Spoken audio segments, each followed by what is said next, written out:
Mi corazón te canta, mi alma te anhela con todas mis fuerzas.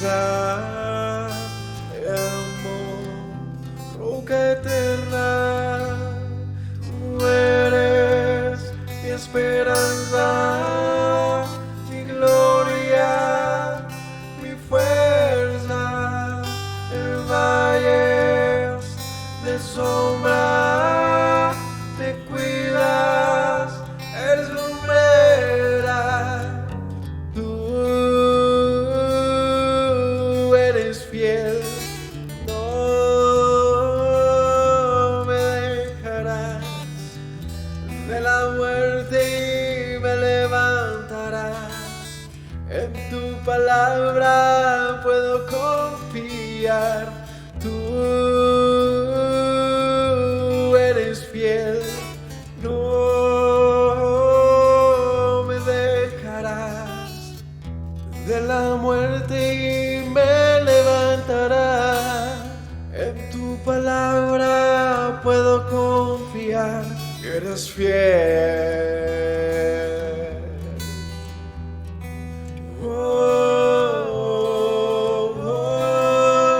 Mi corazón te canta, mi alma te anhela con todas mis fuerzas.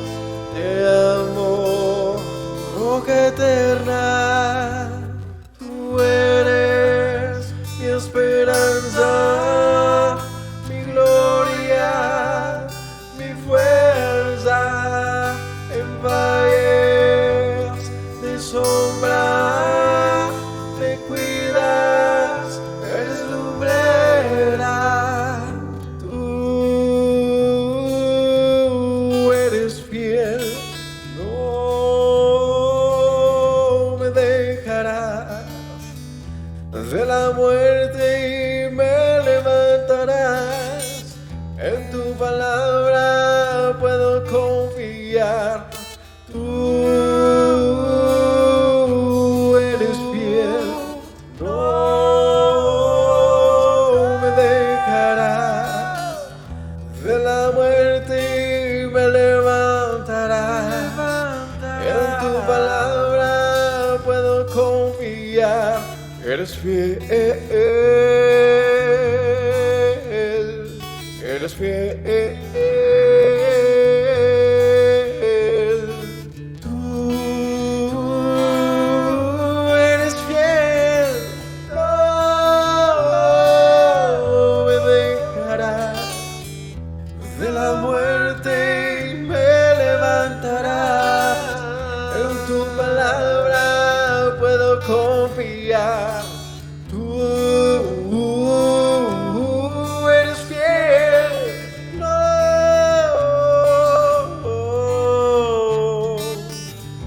de la muerte me levantarás.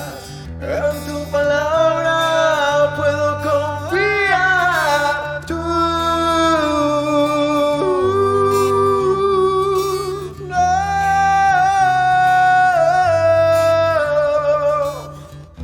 de la muerte me levantarás.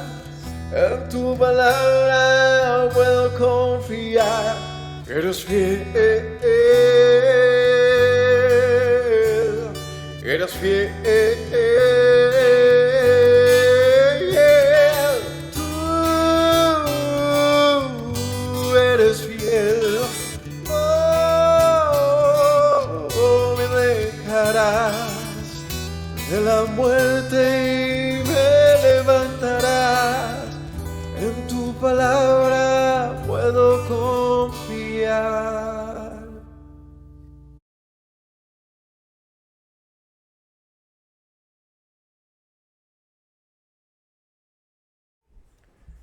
Bendición para todos mis hermanos, el Señor los bendiga. Gracias por acompañarnos a una enseñanza más. Continuando con el libro de 2 de Corintios, capítulo 5 que veremos hoy, que es básicamente un capítulo que está entre entre un mismo hilo de un comentario de Pablo acerca del sufrimiento, a ver, el valor del sufrimiento que en torno a la fe viven los creyentes. Un sufrimiento que vale la pena, de acuerdo a lo que Pablo quiere expresar, porque la conclusión o el objetivo o el propósito de lo que hay detrás de ese, llamémosle sufrimiento o padecimiento, pues no es nada más ni menos sino el Mesías. Es el Mesías, es el amor perfecto que Él ha dispuesto para un pueblo que le busca y le ama, basándonos quizás en las palabras que Él mismo dijo y en las bienaventuranzas del capítulo 5 de Mateo. Él dice, ¿no? Benditos son cuando por mi causa os persigan y os vituperen diciendo todo tipo de males en contra de vosotros. Eso dijo nuestro Mesías. Benditos cuando por causa de mi nombre, dice Él, ¿no? Pasen estas cosas. Así que Pablo estaba en una situación de este estilo. La vida de los apóstoles sin duda fue muy complicada, llena de compromisos en los cuales la vida de ellos estaba al borde de la muerte siempre, razones por las que los apóstoles incluso murieron, de hecho, ¿no? Los apóstoles no tuvieron muertes, digamos que sencillas, fáciles, naturales, sino la mayoría murió, si no estoy mal, solamente Juan murió por viejo, el resto tuvo una muerte muy trágica. Y esta persecución constante, pues ellos lo vivieron y enseñaron acerca de esto. Y en conclusiones, no importa que la muerte está a la vuelta de la esquina, porque esto es pasajero. Así que, teniendo esto como contexto o esta introducción, vamos al capítulo 5 de 2 de Corintios para entender cuál es la voluntad del Señor acerca de nosotros como creyentes hoy en día. Vamos a orar. Padre Celestial, te agradezco por tu misericordia, Señor, que es eterna, que es magnífica, es perfecta, porque nos has amado con una piedad y una compasión y un amor perfecto, Señor, justamente en compasión, en misericordia, porque en nuestra imperfección, Señor, en nuestra dureza de corazón, en nuestras debilidades, tú nos has fortalecido y nos has llamado a una vida en ti, Señor, y hemos acudido a ese llamado. Por eso te agradezco por todos nosotros los que te amamos y por todos los que vendrán, Señor, a este camino, por todos los oyentes, por todos los que ven estos videos, por todos los que invocan tu nombre, Señor. Gracias. Bendícenos a todos y enséñanos tu gloria, por favor. Amén. Capítulo 5 de 2 de Corintios dice: porque sabemos que si nuestra morada terrestre, este tabernáculo, se deshace, tenemos de Dios un edificio, una casa no hecha de manos, eterna en los cielos. Como les decía, esto es una línea que da el capítulo 4, donde prácticamente una invitación de Pablo a decir, a que pensemos en que hay que vivir por fe. Es decir, que el caminar que tenemos en esta tierra, indiscutiblemente, va a ser difícil, pero que de ninguna manera las dificultades pueden hacernos retroceder, sino que en fe entonces avanzamos. ¿Qué quiere decir esto? Pues que la fe, de la cual, digamos que esto es muy concluyente, o digamos arranco concluyendo cosas del capítulo 4, porque es necesario que entendamos que Pablo utiliza como una premisa para arrancar el capítulo 5, que es necesario que tengamos una esperanza mayor para avanzar en esta vida. Una esperanza mayor que simplemente el hecho de vivir. Más bien, de subsistir. ¿Por qué? ¿Qué motiva a la gente a vivir diariamente? O sea, ¿por qué la gente no simplemente se rinde y se deja morir? Muchos lo hacen. Pero ¿qué motiva a la gente a todos los días levantarse y quizás mantener su vida y hacerla lo mejor posible? ¿Qué nos hace hacerlo? Pues nuestra propia capacidad de cambiar en esta tierra, ¿cierto? Eso es lo que te hace a ti surgir cada día, ¿no? Unos estudios, un trabajo, un mejor sueldo, a unas nuevas experiencias, quizás encontrar un amor mejor en la gente. No sé, cosas múltiples que claro son importantes, pero hasta ahí llega el límite de todos nosotros y es cómo nos va con la vida y todos los días apostarle a que nos puede ir mejor. Y, y es como una constante a hagámosle, no pasa nada y claro, igual es difícil, ¿no? Y de pronto se logran los empleos o se logra terminar la carrera, quizás se gana bien, quizás no se gana tan bien, pero en el plano general de la sociedad no siempre va bien. La verdad es que es difícil, más bien, es difícil surgir y mantener ese surgimiento, ¿no? Mantenerlo no es fácil. Y si se logra por aquí unas cosas, pero por otro lado hay muchas negativas en nuestra vida, ¿no? De repente tienes un buen trabajo, pero tienes muchos problemas en el hogar. O tienes una vida, tienes una, no sé, una buena relación de esposa, pero vive en mucha pobreza. O, no sé, no es fácil tener ese balance perfecto, ideal que todos quisiéramos. No pasa, ¿cierto? Y he visto, conozco muchos hombres muy ricos, muy millonarios, pero vacíos, ¿cierto? Con muchas depresiones. Países como Japón, como Uruguay, países donde he oído, ¿no? Porque pues haría falta ver qué tan es así, pero que la simpleza para muchos, esta vida más bien, se convierte en algo tan estable, tan tranquilo, que se suicidan. Esto más que todo en Japón. Gente que en, tienen bosques para la muerte de suicidios, ¿no? Gente que tiene tanta paz que no sabe qué hacer con esa paz y prefiere morir porque no encuentra un propósito. Y es curioso, ¿no? Todo eso. O sea, nunca como humanos llegamos a estar realmente, digamos que satisfechos, tranquilos. Es difícil lograrlo. Es difícil lograrlo. Y la vida tiene tantos contras que Pablo dice, pues eso es la vida del cualquiera. Pero nosotros, hablando Pablo de los apóstoles, dice, nuestra vida se ha basado no en eso, sino en una esperanza mayor. Esta esperanza mayor ha hecho que nuestra muerte incluso esté más cerca. Y es curioso porque muchos esperamos en el Señor encontrar quizás más vida, ¿cierto? Y claro que se puede, porque es una promesa esencial en la obediencia del Señor. Es, hagan esto y vivirán por esto. Por fe vivirán. Pero exactamente qué significará vivir en la fe. Creo que finalmente es una de las grandes revelaciones de estos capítulos y es ¿qué significa vivir por fe? Vivir por fe. Porque de ninguna manera pareciera que Pablo haya logrado tener vida por medio de la fe, sino muerte. Murió. ¿Cómo murió Pablo? Decapitado. De viejo, ¿no?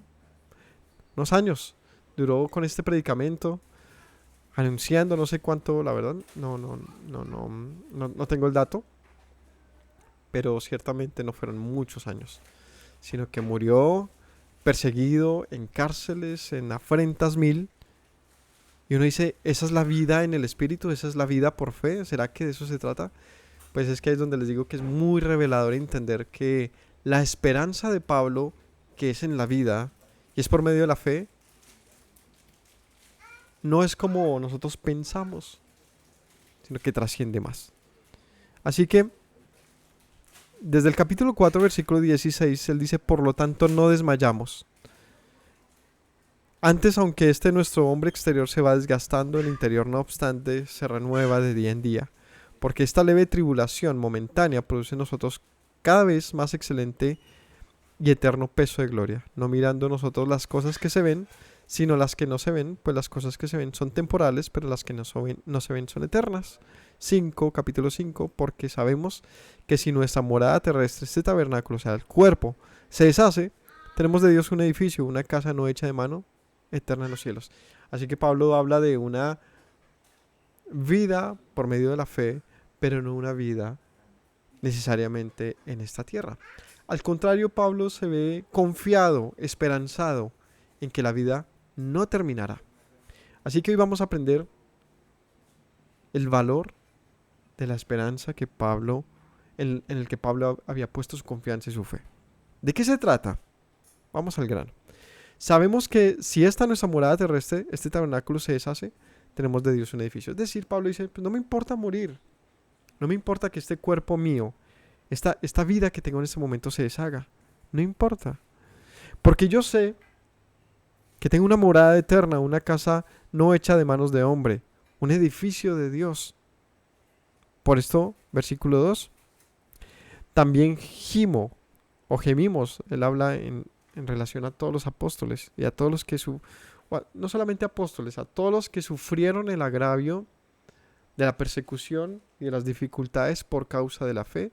Y podemos meter apóstoles, pero también en la antigüedad profetas, también, mejor dicho, todos los hombres y mujeres de Dios que por causa de la obediencia, sufrieron la discriminación, la persecución, el odio de la gente, los chismes, el rechazo, la mentira, todos los agravios posibles que por causa de hacer lo correcto llegan. Él dice, nosotros gemimos. ¿Qué es gemir? Clamamos, lo lloramos, con pasión lo pedimos, deseando ser revestidos de aquella nuestra habitación celestial.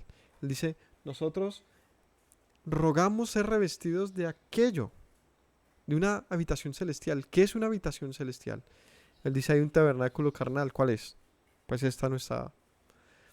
nuestro presente, esta forma material en la que vivimos, en nuestro cuerpo. Él dice, esto inevitablemente se va a desgastar.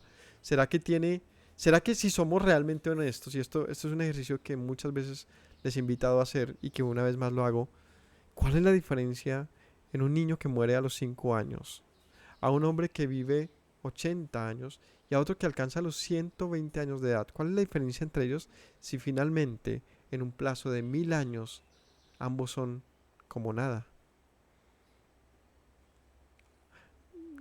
1000 años no. Veamos 130 años después, al recuerdo de un niño que está después viendo hacia atrás. ¿Cuál es la diferencia de ellos? Sino que todos son algo que ya pasó. Y en un plano de 1000 años, pues no son nada. Y en uno de 10.000, en un plano de la existencia misma del universo, que se cuenta en millones de años, de lo que se cree que puede hacer su edad. ¿Qué es esto en el plano de lo que es Dios? No es absolutamente nada. Ni la edad que logró tener un Adán o un Matusalén con sus más de 900 años. ¿Qué pasa? ¿Qué diferencia tiene eso con un niño abortado? Pues nada. Simplemente fue un embrión que se concibió, un niño que se concibió y que nació.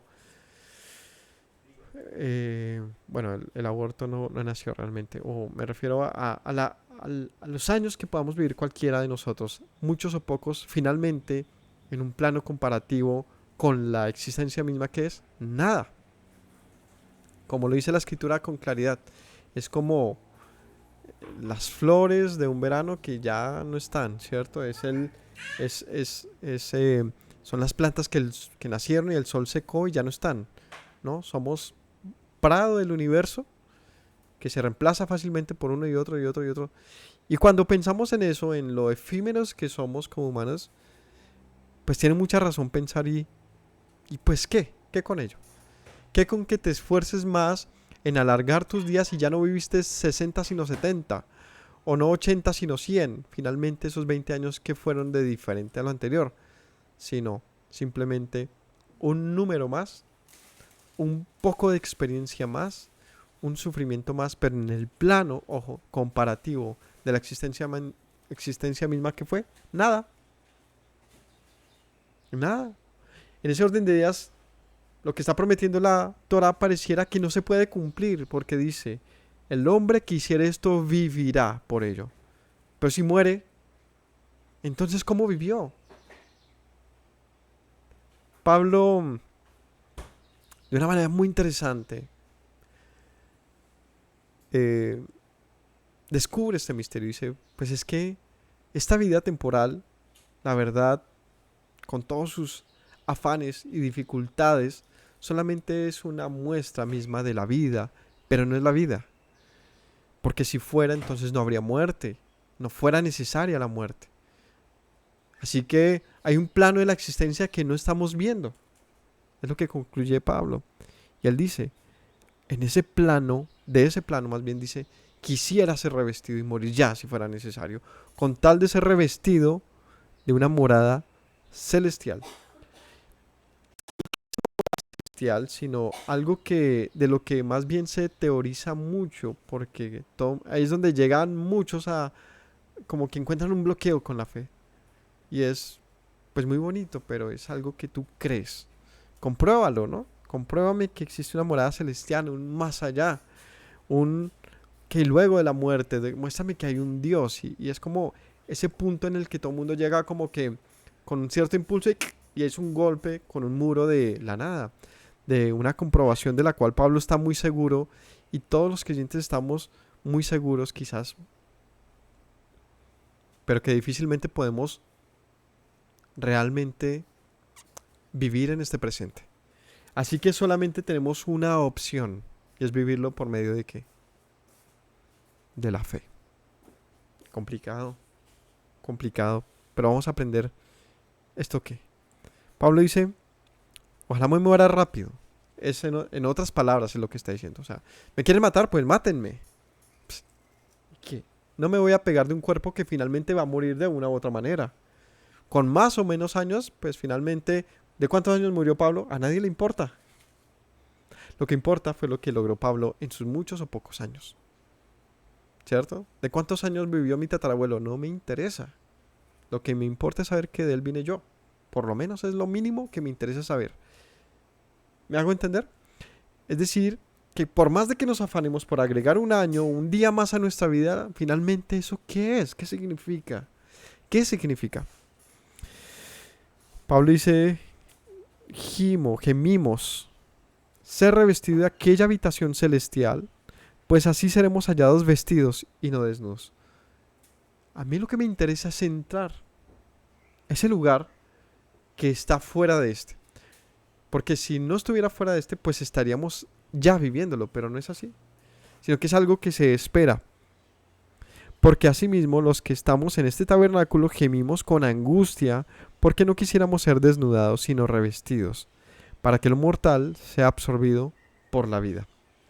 Pablo utiliza muchas figuras literarias, muchos comparativos muy interesantes y así como ha llenado todas sus tesis de muchos conceptos que nos ayudan a entender lo que quiere decir, hoy tenemos que entender que va a hablar del revestimiento como una forma de entender la trascendencia de la vida. ¿Qué quiere decir? Cuando él dice no quisiera ser desnudado, quiere decir como no quisiera morir para siempre, sino pasar de este cuerpo a uno siguiente, donde sigo siendo yo, pero en una nueva vida, donde finalmente ambas se entienden como vida. Algo parecido a lo que quiero dar a entender y lo que Pablo nos quiere dar a entender es el nacimiento, la concepción de un niño. Cuando un niño nace, cuando un niño se gesta en el vientre, ¿verdad? Es un nacimiento dentro del vientre, si se puede decir de alguna manera. Es una concepción, nace una forma de vida que del conjunto de dos cromosomas, de dos células diferentes, ¿cierto? Un esperma y un óvulo, y nace un nuevo tipo de célula que empieza a dividirse hasta construir un ser vivo, ¿cierto? Eso le podemos llamar un tipo de nacimiento, yo le podría llamar así. Nació una vida, pero ella no ha nacido a este mundo, más bien no ha nacido a este plano nuestro, sino hasta después de 9 meses, donde luego de formarse por completo, nace. Sin embargo, ese ser que nace en ese momento es igual pero diferente al que estaba dentro. ¿Qué quiero decir? Son dos planos de su misma existencia. Es como si hubieran dos nacimientos, uno a su vientre y otro fuera del vientre. Y es revestido de una nueva existencia, de una forma, de un nuevo ser, donde el anterior era efímero, momentáneo, y donde finalmente lo que más se quisiera con ese ser que está dentro del vientre es que nazca. Es decir, él no fue concebido para quedarse dentro del vientre, sino para nacer. En otras palabras, Pablo diría, pues no quiero ser un abortivo, quiero ser revestido, quiero nacer. Quiero nacer. Entonces, concluyo en este pedazo que Pablo está hablando de que qué mayor anhelo hay de estar, si tuviéramos conciencia de como fetos dentro de un vientre, sino de nacer. ¿Qué es lo que más anhelaría un bebé que lo entiende, que lo supiera? Sino estar fuera y conocer a su madre. Pero allí dentro la verdad es que no se entiende, no se sabe, y hay una nube que no le importa al niño, y él lo único que quiere es estar como bien. Lo único que necesita el niño es sus nutrientes, su calor, su afecto de su madre, y a él no le importa nacer o no. Él no tiene noción de eso.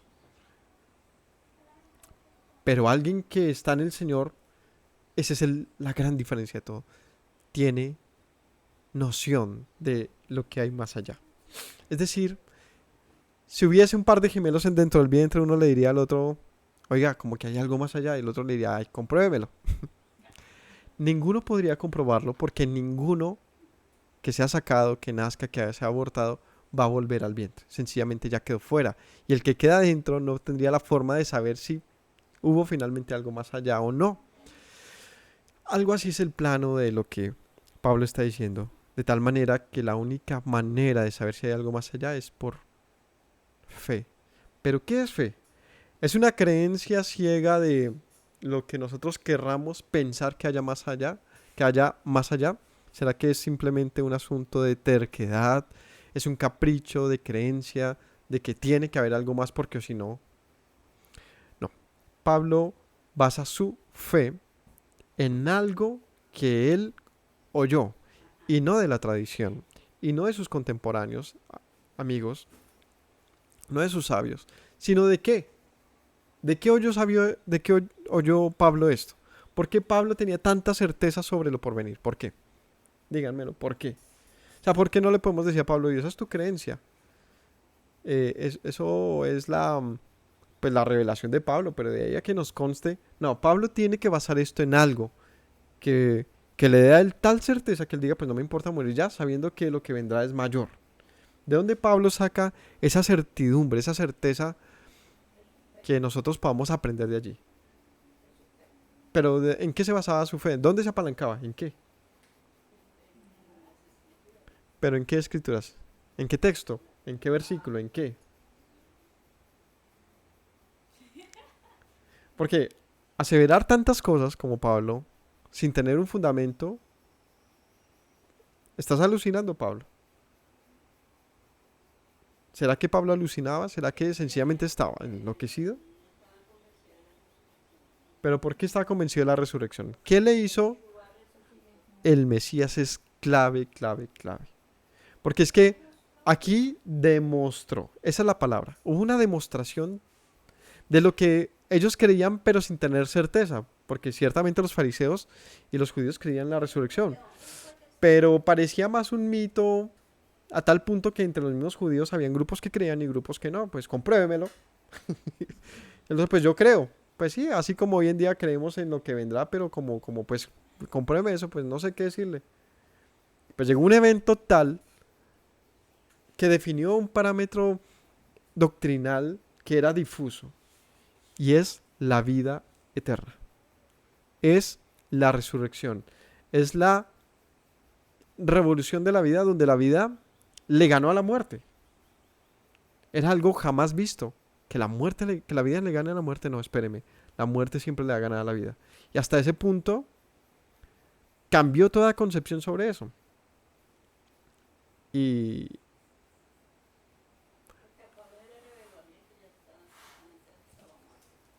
Pablo tiene una gran revelación con lo que pasa con Yeshua,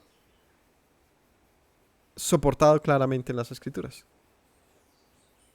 Y es el deseo del Altísimo, no de que tengamos una vida en este plano corto, sino de un plano permanente. A ver, es algo, digamos que me parece complicado como de exponer, pero es necesario que lo escuchemos, que lo entendamos. Y es que Pablo encuentra, a él es revelado, él entiende y nos comparte a nosotros que esta vida no acaba con nuestra muerte. Porque toda la escritura llega a un punto de y durmieron. Pero es que justamente se genera la incógnita, ¿no? Ese es justamente el misterio. ¿Cómo así que durmió? ¿Por qué durmió? ¿Por qué no murió, sino que duerme? ¿No? Todas estas cosas que en el Tanaj, en el Antiguo Testamento, son difusas, son complicadas y parecen nada más que palabras sueltas o que soliloquios de algún filósofo o de algún sabio entre sus proverbios, entre sus libros de sabiduría. No, de un momento a otro se había hecho evidente que sí, la vida, la eternidad, estaba en medio nuestro y se había manifestado. Así que Pablo dice, pues entonces ya no me importa más esta vida, esta que conocemos todos. Yo quiero acceder a esa eternidad de la cual el Mesías nos invitó a estar. Porque Pablo ciertamente habrá tenido en cuenta todo lo que los apóstoles le comentaron acerca de lo que dijo el Mesías. Y el Mesías con mucha claridad anunció la eternidad delante del Padre, donde él dice, yo soy la vida. Y el que en mí cree, ¿qué dice? No morirá jamás. Y uno dice, uy, espéreme, ¿cómo así que no morirá? Si todos los que creyeron en Yeshua, pues murieron. Entonces Pablo encuentra, hay algo que no estamos viendo. No se trata de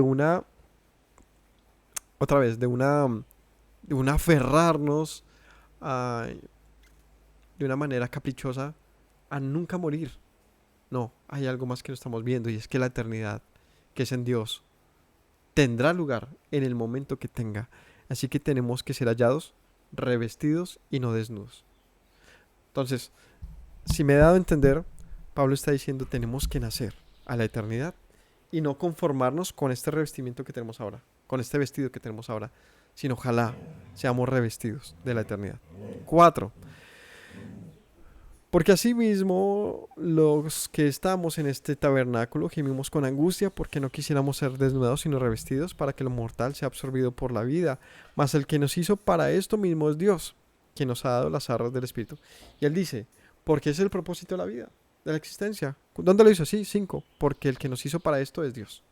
O sea, Pablo está diciendo, todo esto es muy concluyente de Pablo, me parece. Son afirmaciones importantes que tenemos que ver. Y no me parece que les esté dando vueltas. Está siendo muy concluyente. Porque Dios nos hizo para eso. Es lo que él está diciendo. ¿Para qué? Para la incorruptibilidad de la vida. Para una vida que no termina. Sino una vida que se le puede llamar vida porque permanece. Donde encontramos entonces un hallazgo importante. Y es el concepto de vida. No es meramente algo que tiene espíritu. No es solamente un asunto de algo que se mueve y que tiene una propia, digamos que una autodeterminación o un ¿cómo decirlo? Que tiene unos comportamientos biológicos que le hacen moverse y ser independiente. No, la vida va a ser en este orden de ideas algo que supera todo eso. Y la vida es un concepto tiene una partícula de Dios que le permite existir. En ese orden de ideas, todo lo que no tenga esa partícula, por más de que esté vivo, está muerto. La pregunta es siempre, ¿y qué con los animales después de la eternidad? ¿Ellos qué? Pues no pasa nada. Que son como el prado que estuvo y ya no estuvo.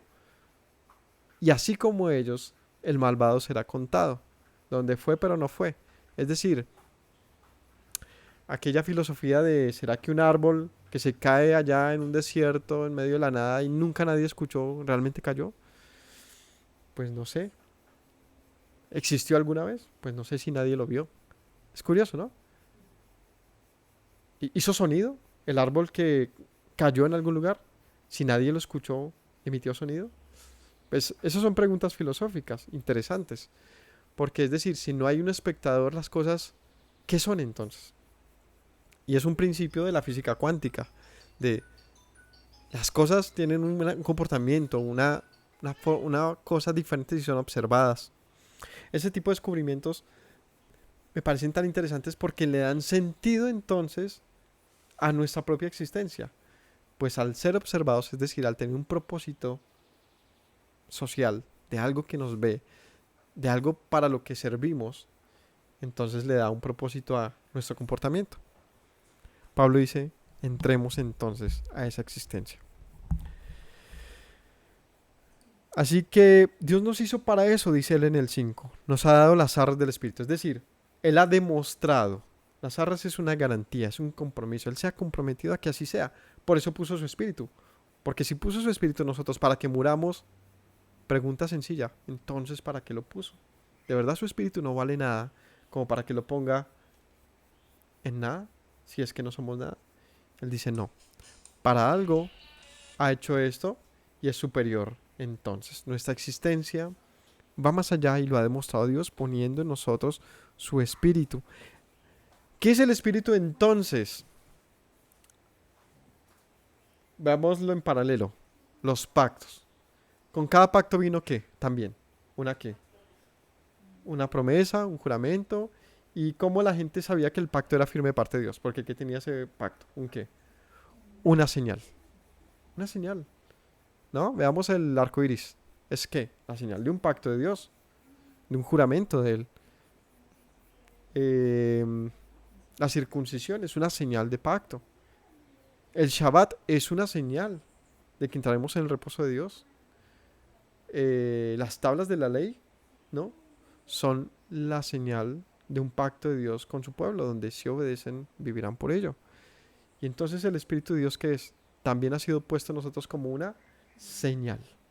¿De qué? De que Dios cumplirá lo que ha dicho con nosotros.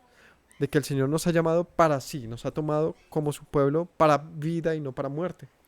De que no nos dejará y hasta que no cumpla lo que ha dicho, no pasará. Ha puesto su propio Espíritu como una señal del pacto. El pacto renovado es, y pondré mi Espíritu en ellos, ¿cierto? Para que obedezcan mis leyes y vivan. Y seré a ellos por Dios y ellos serán mi pueblo. Finalmente todas las señales del pacto nos dicen, tú eres de Dios o no lo eres. O sea, la señal, el que tienes la señal, como dice Apocalipsis, Él vendrá a ver las señales que ha puesto en nosotros para saber quién es su pueblo. El Señor conoce a los suyos. Así que Pablo dice, si tenemos estas señales en nosotros, pues no es para muerte, sino para vida. Así que vivimos confiados siempre y sabiendo que entre tanto que estamos en el cuerpo, estamos ausentes del Señor. Porque por fe andamos y no por vista. Pero confiamos y más quisiéramos estar ausentes en el cuerpo y presentes del Señor. Así que Pablo dice, pues así que estamos en este presente, en este cuerpo, ausentes de Dios, pues no estamos en su presencia como quisiéramos. Andamos por fe, anhelantes de que algún día seamos revestidos de esa presencia de Él, de ese nuevo cuerpo. ¿No? Así que, como digo por ahí a veces, esta existencia, a mí me parece, esta vida, no es más que una parábola de la eternidad. Es decir, en esta vida, que nos parece la realidad, no es más que una representación de la eternidad. ¿Sobre qué? Sobre la existencia, sobre el vivir.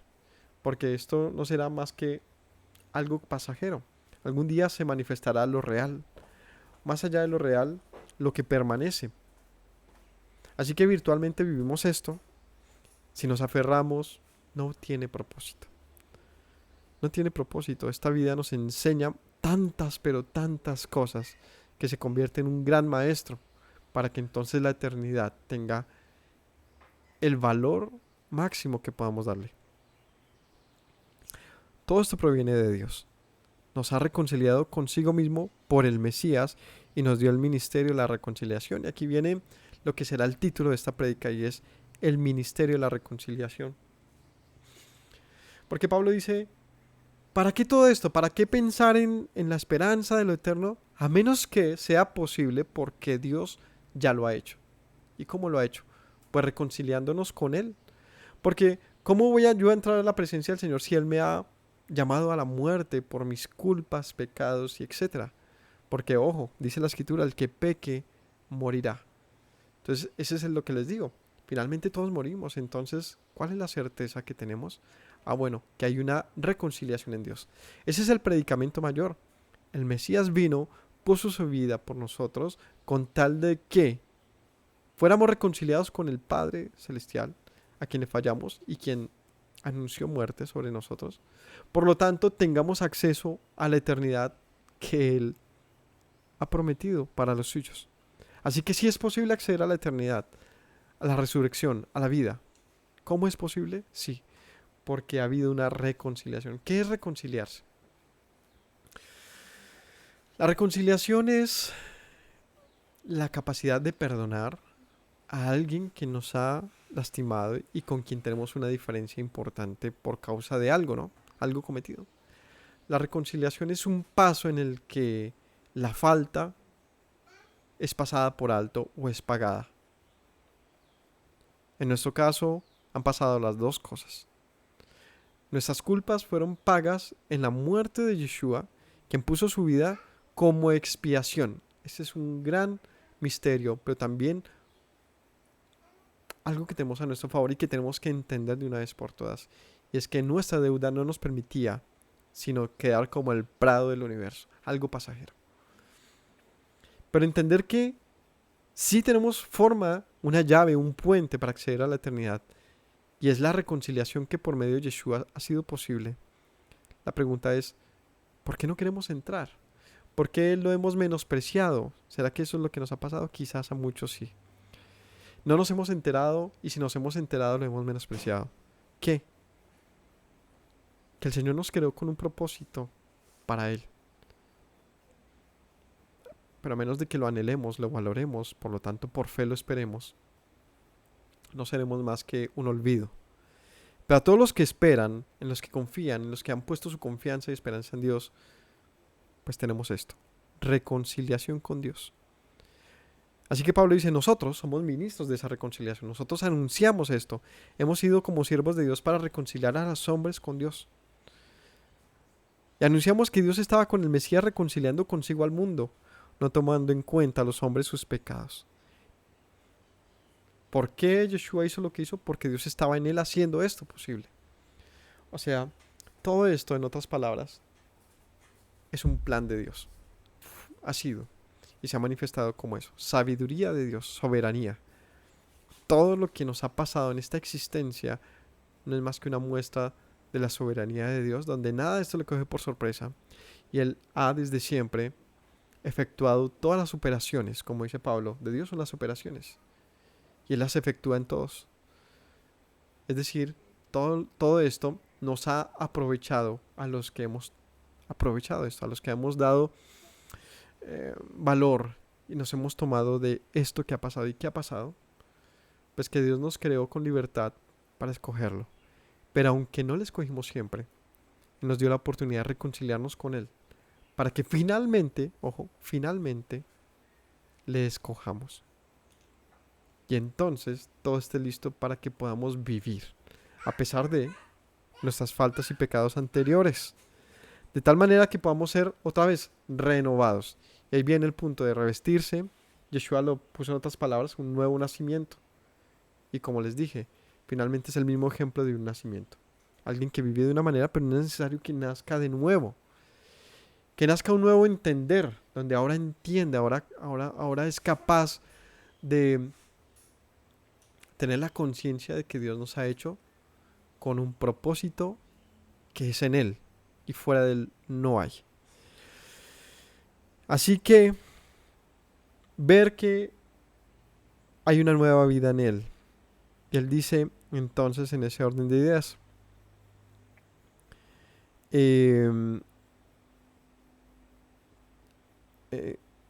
Me perdí el versículo que vamos. ¿En el 11? No.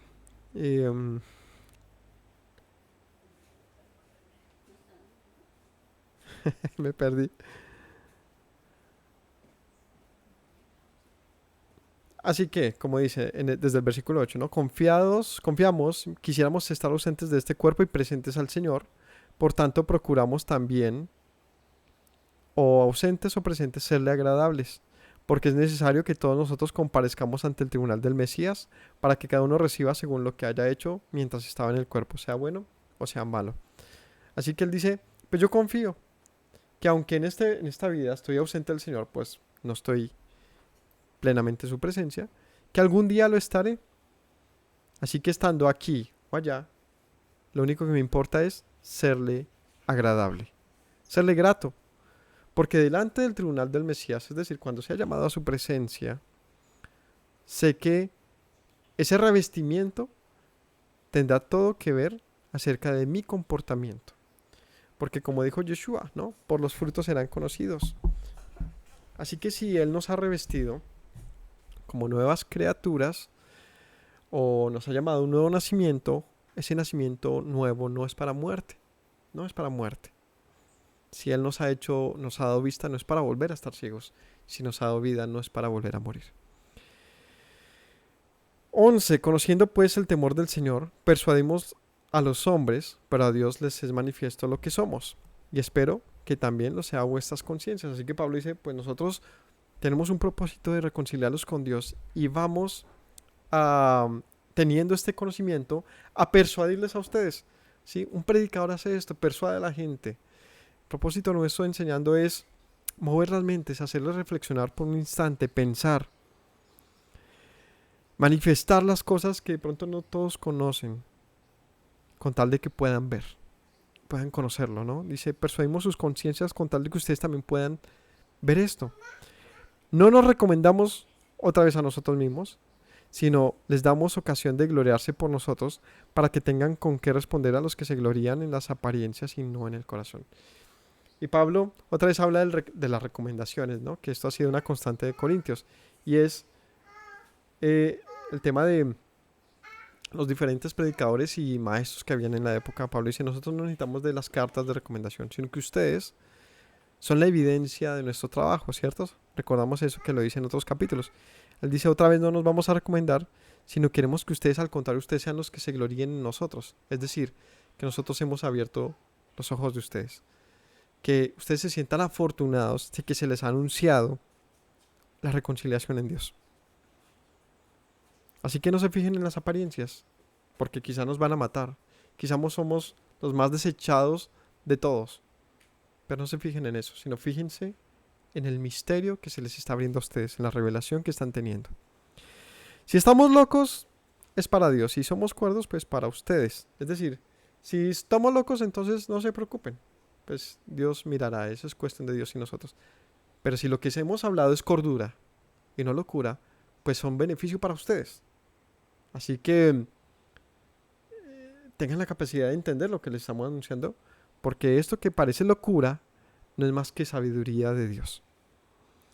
Porque, versículo 14, el amor del Mesías nos constriñe pensando esto, que si uno murió por todos, luego todos murieron.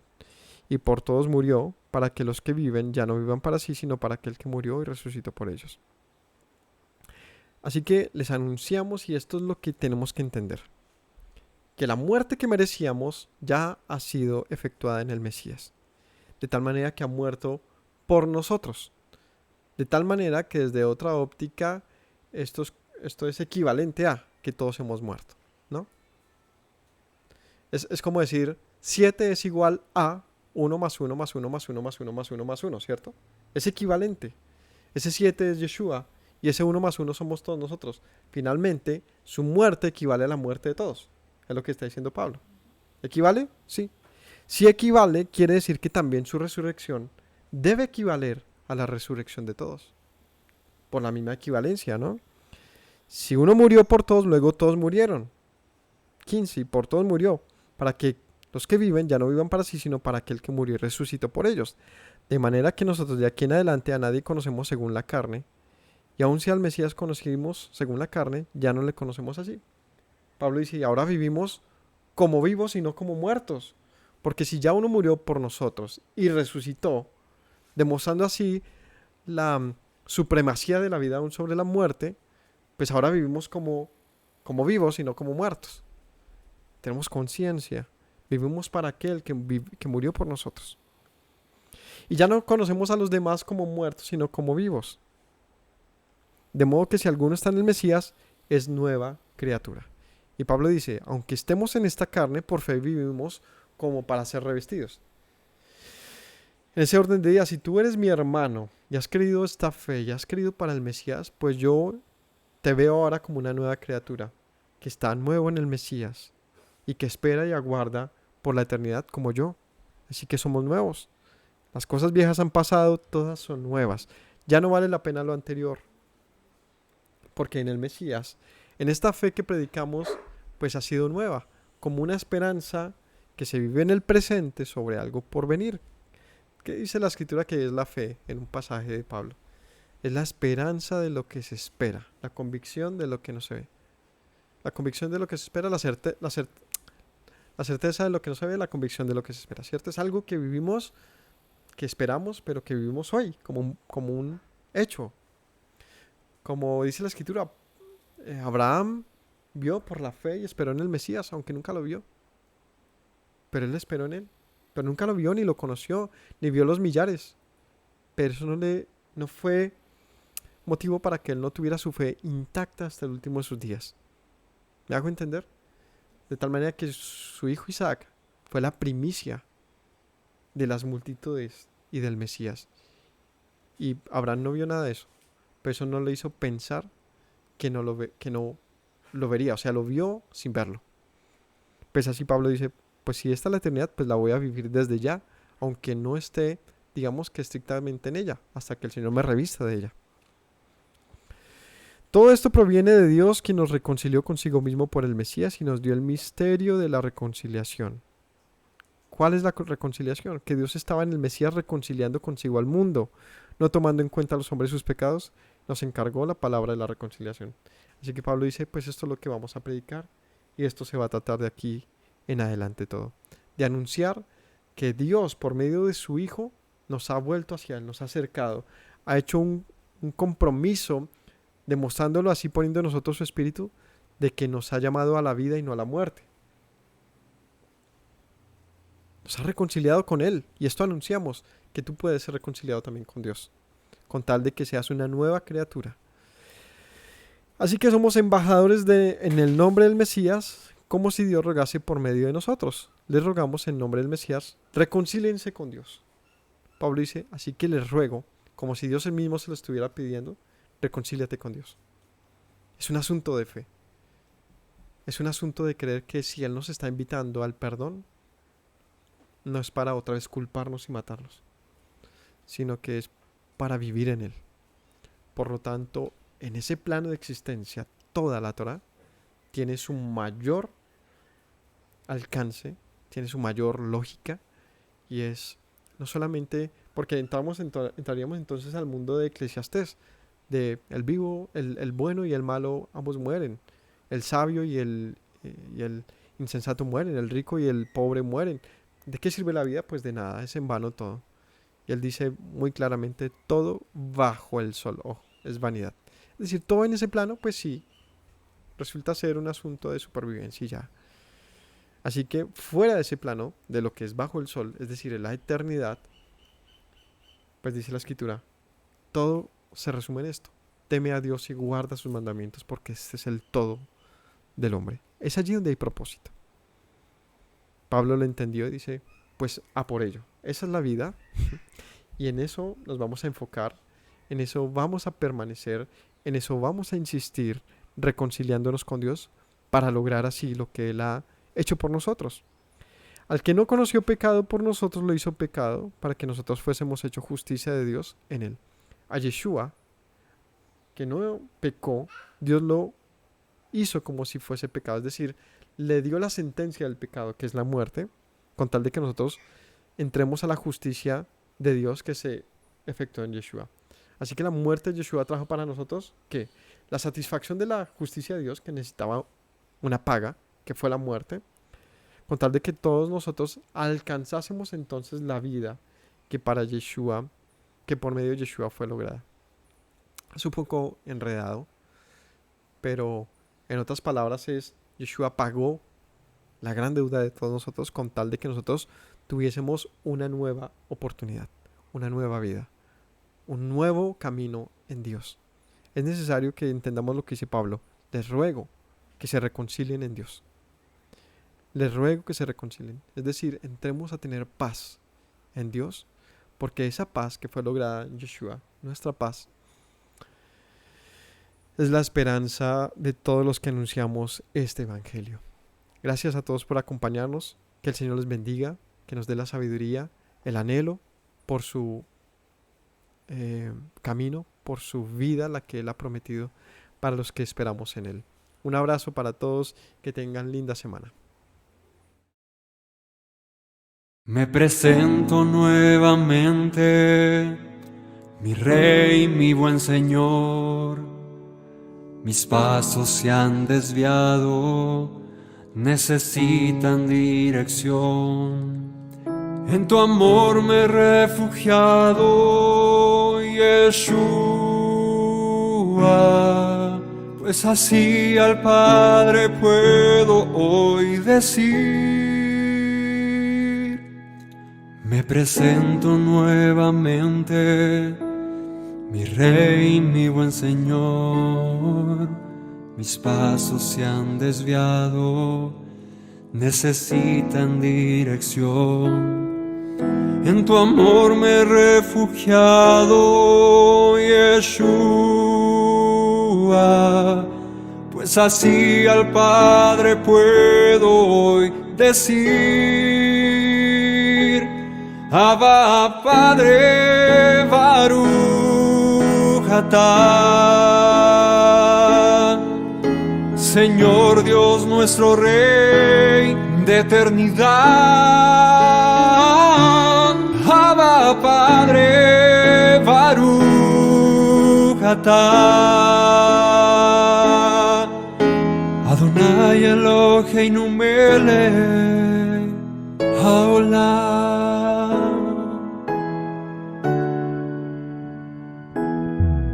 Me presento nuevamente, mi Rey, mi buen Señor.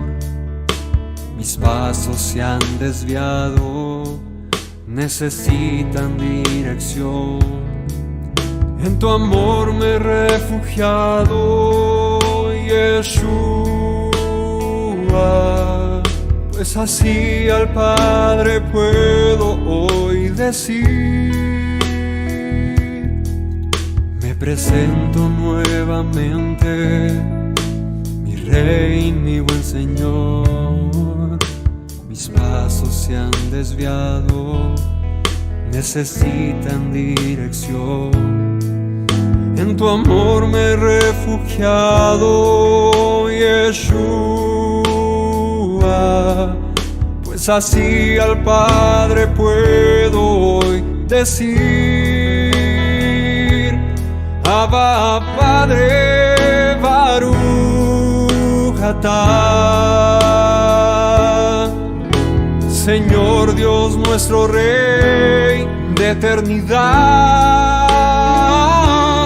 Abba, Padre, Baruch atah, Adonai Eloheinu melech